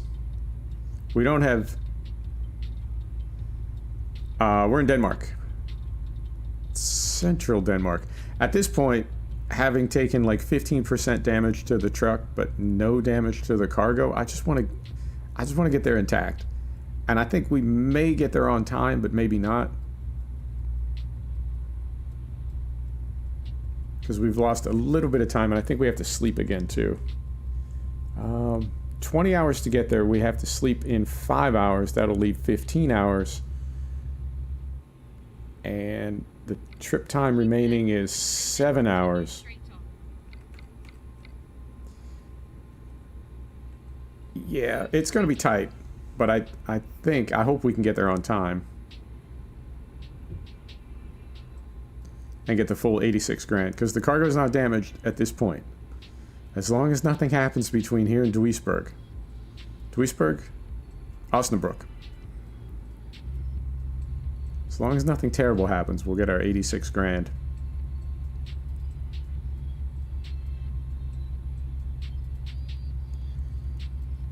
Yeah, I don't get that. The whole insurance thing, I mean, I think the way it works is the longer you pay insurance without having a claim, the more you've banked, and then you don't have to pay anything. I think. So it's like a deductible. Yeah, that's exactly what I mean, Foxy. Osnabrück, Duisburg. You know, it's a city in Germany somewhere. Yeah, I think that's supposed to represent insurance in ATS, but I don't fully understand how it works.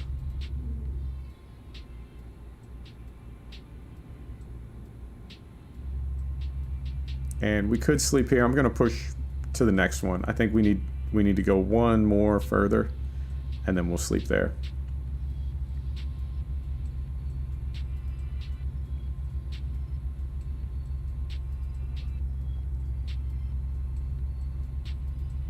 And to get down into France, we will have to put a different trailer on. This one is not legal in France, so if we decide to do another trip today, we will put another trailer on. I haven't seen a date yet for Iberia, and I still haven't seen a date for Wyoming yet. I don't know if they're going to do them at the same time, because Iberia says coming soon, Wyoming says TBA, so I think they may split them again and just do Iberia for 1.40 and save Wyoming for 1.41.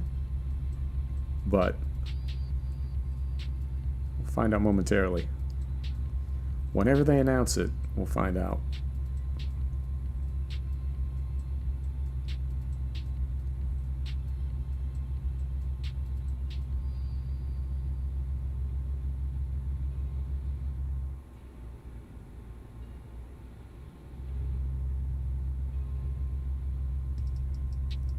So wherever the next place we pass that we can sleep is, we got to pull in there.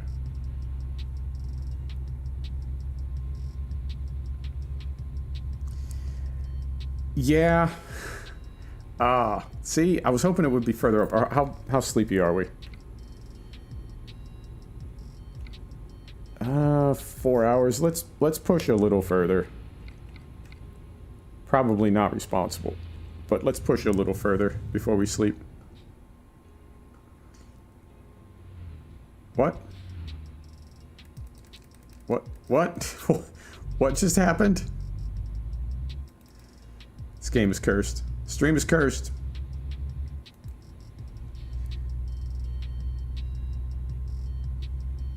Cut the U off. Alright, is there another word you can point me at where it's got the same, because the U has the little umlaut over it, right?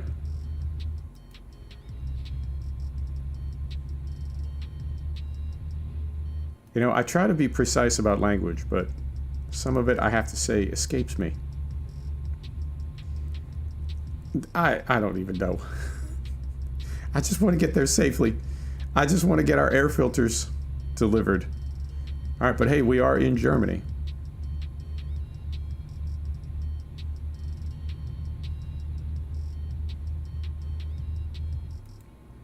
I thought about just streaming a set of Corsa Competizione today. In hindsight, you know what I'm saying? Maybe we should have. Maybe that would have been better. And we may need to get fuel again. Before we get there, we're getting medium light, pretty light. And I think, what do we got here? Fuel and sleep, perfect. So let's pull in here, we'll refuel, we'll sleep the night, and get this dropped off tomorrow morning. And where are we at? Hour and 40 minutes. Okay.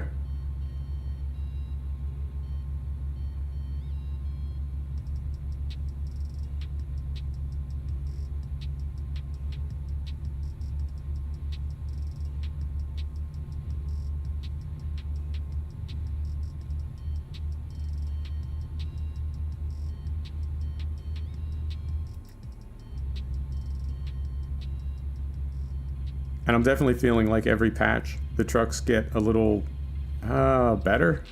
The physics get a little better. I know the physics is pretty limited in this game, but I think they feel a lot better. They feel a lot heavier. Feels like they accelerate more slowly, right? Like more appropriately. So that, I think that's good work they're doing there. So this one is back here. Okay, so we'll get fuel first.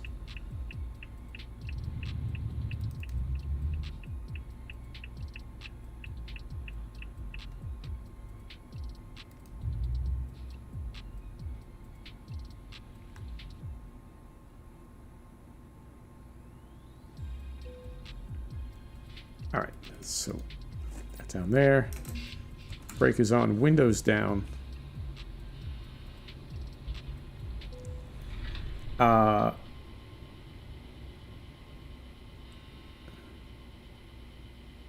U with umlaut sounds very different than the U, but that does not matter because I think no foreigner need to know that about German language. Oh, I got you. Yeah, I mean, it's tricky because on one level it's like, well, if you can communicate, right? Like if somebody knows what city you're talking about, then close enough. But me personally, I feel like, particularly with proper nouns, I always want to try to say them as accurately as possible because that's like somebody's home. You know, I don't just want to I don't want to be close enough. I want to be super, super accurate, but there are just some sounds and some different ways that words are formed that if you're not a native speaker of that language, it's going to be very, very difficult to ever get it right.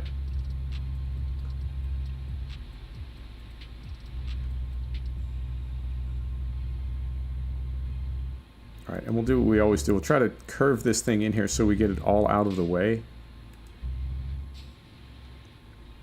And see if it gives us the trigger up here.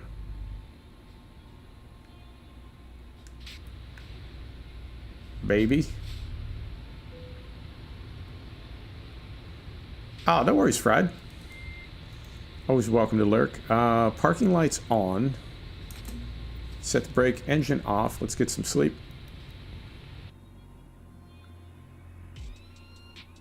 Oh, beautiful. And we're going to be able to finish in the dark. Fantastic. Because it looks like 11 p.m. Yep. Windows up, lights on. Put her in gear here and let's get out of here. Oh, that is beautiful. Look at that sunset. Yeah. I mean, Ernie's right. YouTube steps on quality, so...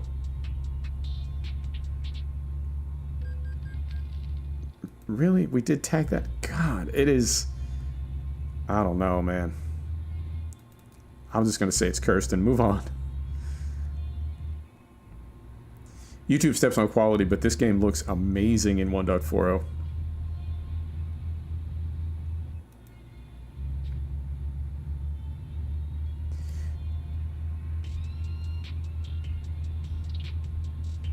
Yeah, exactly. Exactly what you're saying, Foxy. There are some words that... or some sounds that, like, it's just not in that person's culture. It's not in their vocabulary. It's a sound that they've never tried to pronounce before. Nah, you're not explaining too much. I love language. I love communication and the subtlety of it. I know when I lived in Thailand, there were some people that I knew there, expats, people from the UK and the US, people that I knew there, and it's sort of a running joke in Thailand that it takes like 3 years for a native Thai to learn the alphabet because it's so complex, to the point where there's been an ongoing discussion for a couple decades that they need to make the official language of Thailand something other than Thai so that they can compete in a global economy. So that sort of stuff fascinates me. You know, that there's a language so complex that even native speakers have a hard time with it. That's amazing. And I do, as much as possible, I do try to be very respectful to people's language, because that's definitely a part of their culture.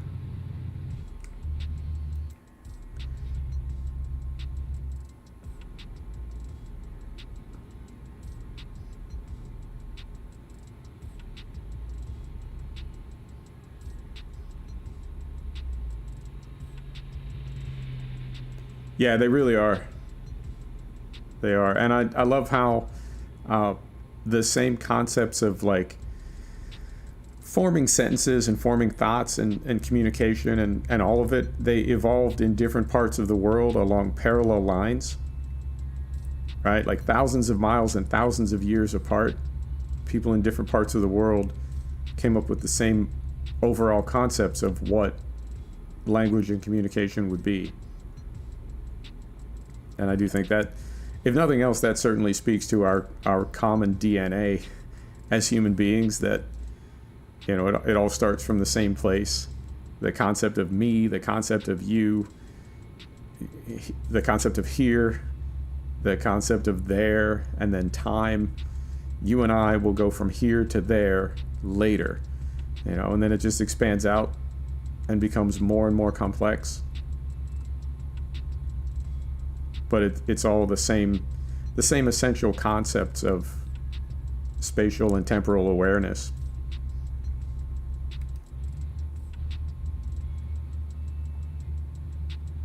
Well, this is perfect. It has been a really rough trip. Not happy about the way I've been driving, but I have to say, visually, very pleased with the game, and this is going to be a perfect time to end, to pull into our delivery in the dark with the lights on. That'll be fantastic.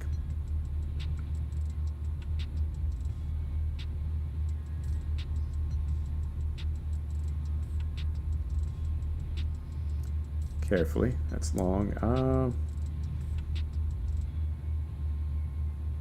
Hang on, I may have to, yeah, let's just pause because I want to read this.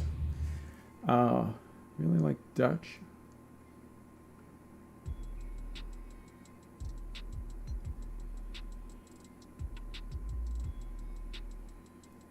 Interesting. All right. Ow. Now I'm like bumping things on my desk. I need to stop, man. I just need to race some cars. That's what I need.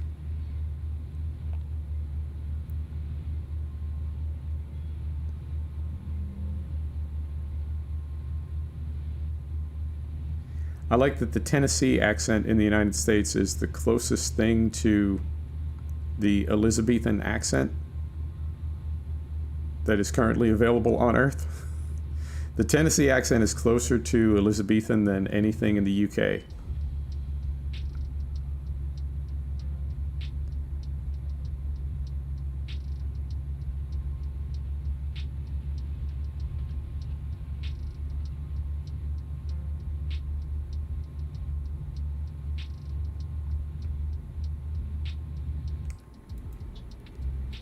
I like that it's written. That's amazing. I mean, it's right on the verge of being its own language at that point, is it not?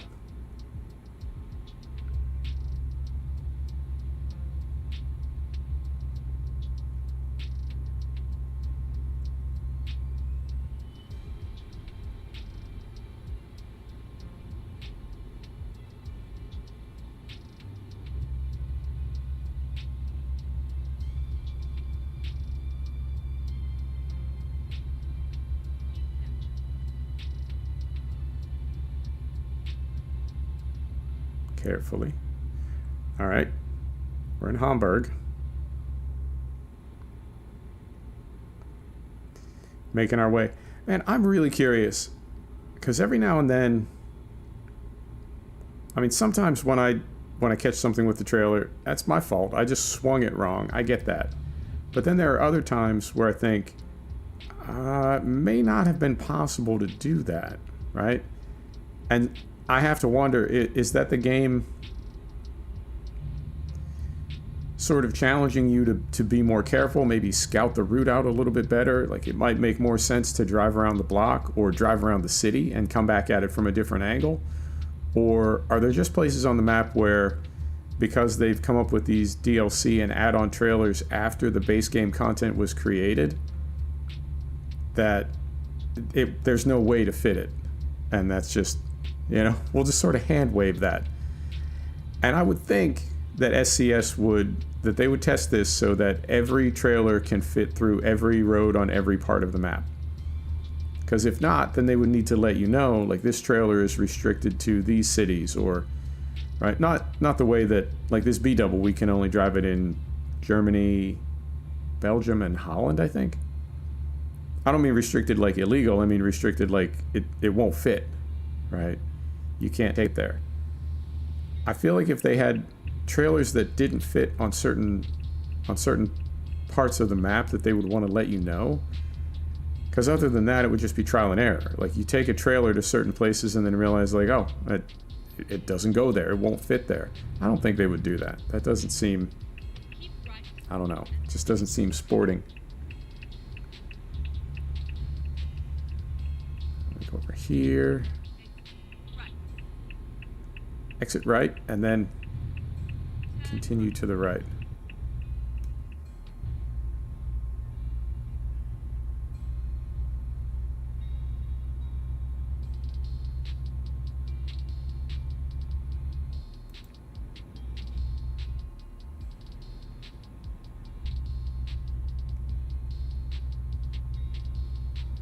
A little bit too fast through there.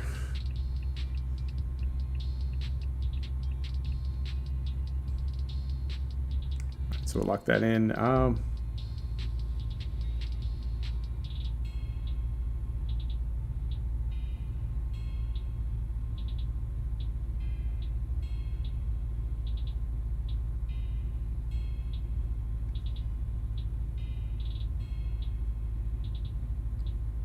Okay, so it is, that's like, not guaranteed, but you know what I mean. It will, any trailer will fit on any part of the map other than the special cargo. I know those only go on specific roads, but there's times when I hook a trailer. Now, I guess the next question would be, that's like static stuff, but what about the AI? What about the AI? If the AI goes somewhere where it's not supposed to go, and now you're sort of like bound up, if they're in the wrong place and there's no way you can get through them, I don't know. It sort of sounds like I'm looking for excuses. I might be. I don't like hitting stuff. In France, I think we've got a Krona, just a Krona Profiliner. A regular, oh, what is that? Like a 18 meter something, maybe? Sounds about right. Just a regular, I don't know, a standard trailer. And we'll take that down into France.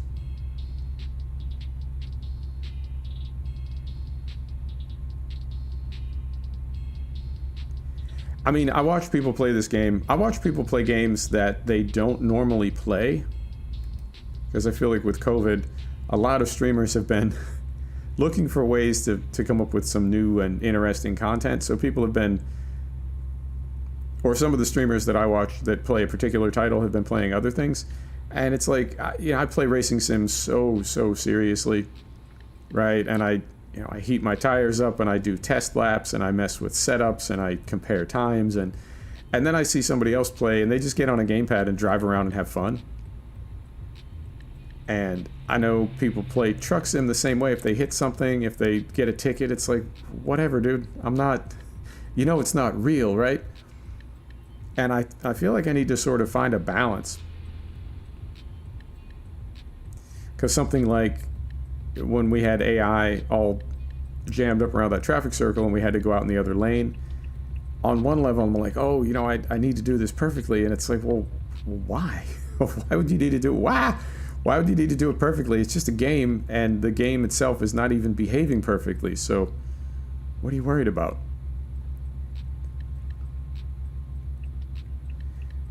So I don't know where the correct balance is. Mostly I just want to do everything as well as possible in all things, not just games, in everything. I always want to try to be not perfect, but as close as possible. All right, and we're still tracking. Man, I've seen people do this just using road signs. It's amazing.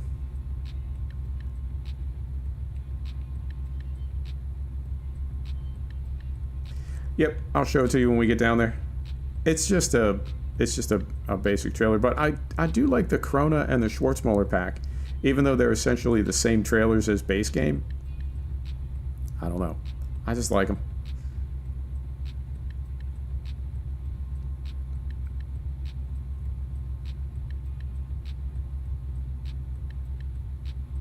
Really liking the glow off the signs. I think that's done extremely well. I remember when they brought it in, because previously your lights just sort of, I don't know, lit up the signs, but they didn't really have any reflective quality to them, no pop. Yeah, I was really surprised. The Schwarzmuller pack is, I mean, maybe it's representative of real life and those are the trailers that they actually make, but I don't know. I don't think so. There's a lot of variety in the Corona pack, and it seems like not nearly as much variety in the Schwarzmuller pack. So I'd like to see that expanded out a little bit as well. And I'd like to see some other trailer brands brought in. Man, I'd love to see a lot of branded parts brought in as DLC. This bus is making me kind of nervous, sir.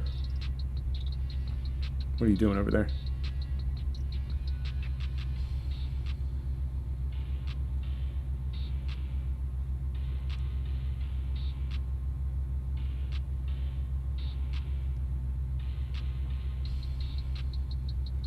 Yeah, this really is like a whole new game. It looks so completely different. The lighting is just softer and more realistic, more authentic. I think this is going to add a couple years to the game.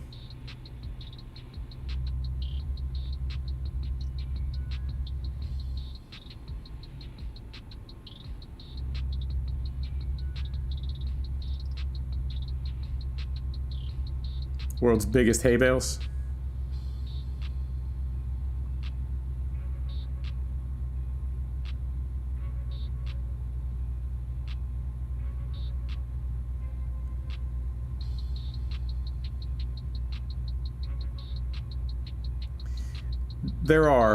There's several companies that are really well known for trailers. And I've wondered for a long time where the disconnect is. Because you would think that those companies would want to see themselves represented in a trucking game. And so the licensing, right? Like if everybody wants to work a deal out, a deal will get worked out. So I would think those companies would want to have a positive presence. Jamming me up here, sir. All right, we're coming over. I would feel like those companies would want to have a positive presence in the game, and certainly SCS would want new content, more content. But there really don't seem to be a lot of deals in the works. Even things like the cooling units. You know, they just have to use the made-up brands. They can't use Carrier or... What's the other one? Permafrost? That doesn't sound right. That sounds made up. But that they can't use those real cooling company units on there. They have to use the other ones. I don't know why Carrier would not be open to some type of licensing deal.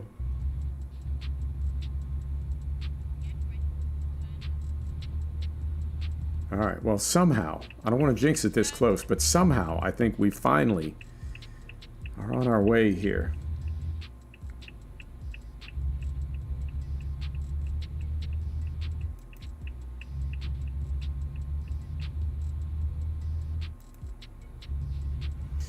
Alright, let me read the chat quick. Almost every second or third truck is using Corona trailers in Germany.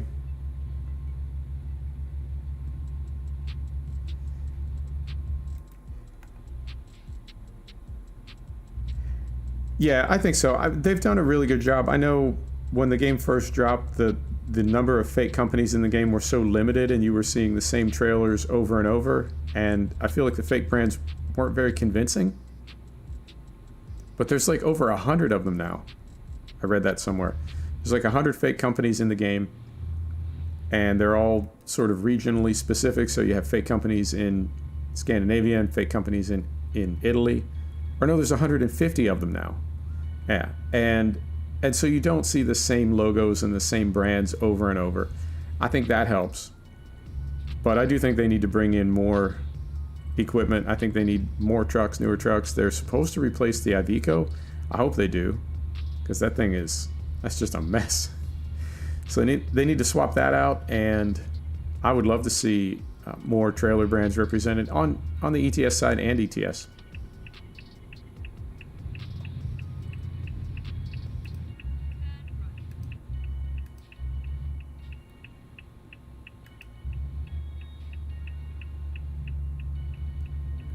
Right through there. The thing about the frame rate is our frame rate is never really dropping, but the game will sort of chug a little bit. It says our FPS is still good, it just doesn't feel smooth. And then a second later, it will get like unbelievably smooth. I don't know what's causing that. And it seems like it was happening before 1.40, so I can't blame it all on the lighting. Overall, no complaints. And I do remind myself that it's a $5 game. It is. Just wait. Just wait a few weeks and it'll be on sale for $5. It's a $5 game. That's a lot. You really get a lot for $5. All right. So right through here. Nobody do anything stupid. All right. Keep right, and then turn right. Keep right, turn right. You got it. Turn right.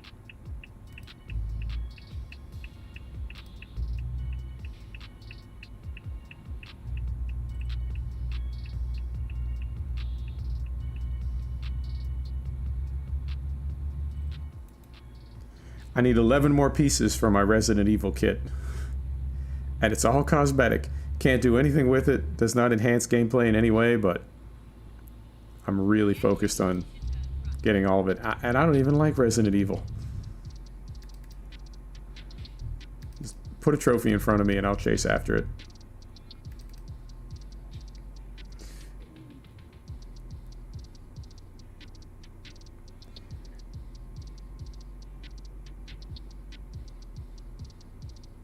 Really into heavy haul trucks? Yep. I feel the same way.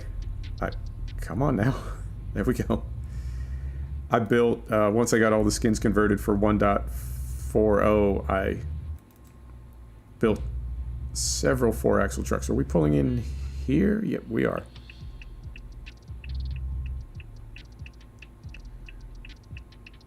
All right. Once again, nobody do anything crazy. It's all over now.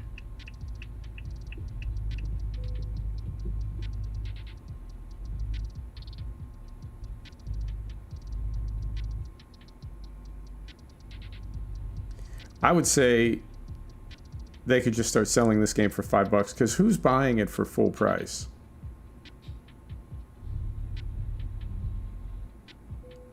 There we go. Oh. We made it. Somehow we made it. Parking lots. I think we got a dozen tickets. We really did.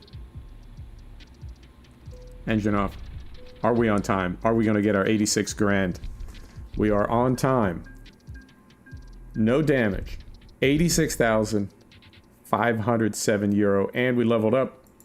Beautiful. Let's throw a skill point on there. There's that. And the trailer we will use in... Where is it? Is it? It's that one right there. This is the trailer we will use in France. Plain Jane. Buying ETS now with all DLC, 200 euros. Wow. Yeah. That's true. If you buy everything, it can be pretty spendy. But they do bundle it quite a bit, which is a good thing. And what was the other? There was another trailer in here that I thought about using. So we've got this one. Right? We could haul that down there. We've got this one. Can haul that one down there. Yeah, we'll come up with something. And we've got all our trucks available now too, so we'll find something to drive down that way.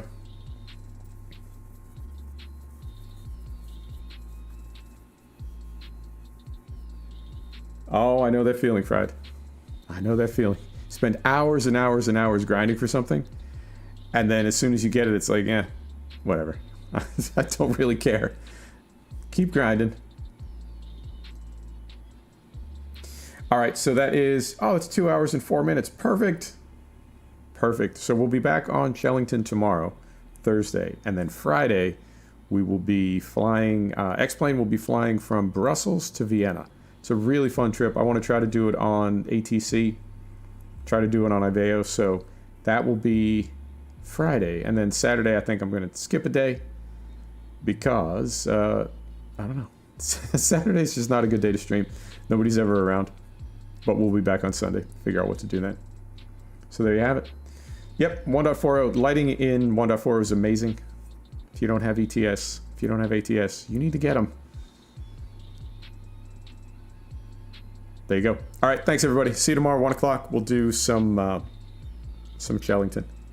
Good night.